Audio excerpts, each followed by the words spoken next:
What a change of turn there in Iran. Well, new leadership in this country may be partly behind its apparent interest in negotiations these days with the US, but years of crippling economic sanctions could also be part of the equation.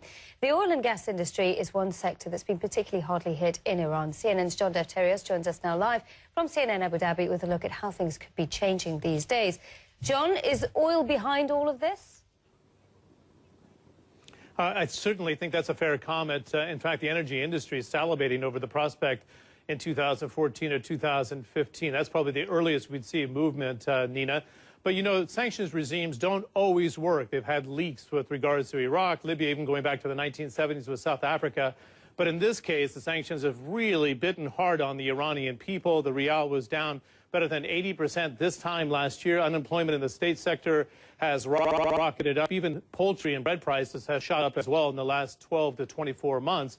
But it is, as you suggest here, the energy sector where it has bitten the hardest. We've seen energy production, particularly oil production, in the last 2 months drop even further to 2.5, 2.6 million barrels a day. Let's put that into perspective in terms of Iran's potential. It is a huge player in terms of proven reserves, and particularly in the gas sector, Nina, it has 18% of the proven natural gas reserves. That would put it #1 in the world. And right now, there's a lack of investment. They cannot export at any sort of pace. In fact, they recently signed a deal with neighboring Oman to put a pipeline in, but that hasn't started just yet.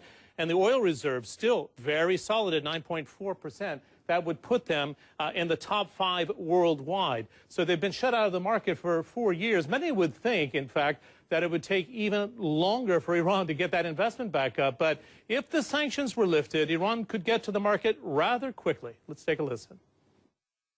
This is a 30-day proposition to get back to where they were before the sanctions. That is to increase the production by 1.3, 1.4 million barrels per day. Now, if you want to get higher volumes, then it takes many, many years to build up capacity.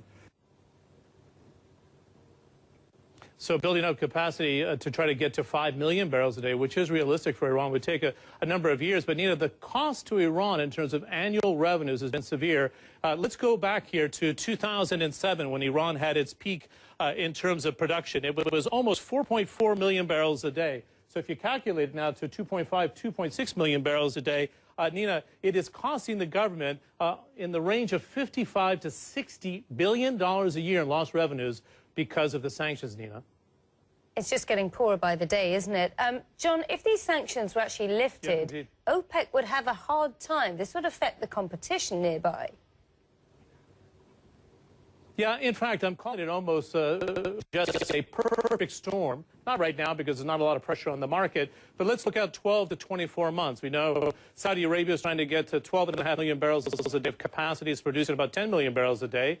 I spoke to Iraq's Deputy Prime Minister in charge of energy. They want to get it to 3.5 million, the highest since 1990, by the end of the year, and 9 million barrels a day by 2020. And we can't forget the coming on stream in a very large way. By 2020, the International Energy Agency suggested they'll go toe-to-toe with the United States, Nina. So there's a lot coming down the pipeline here that could affect the energy market, especially if Iran comes back on.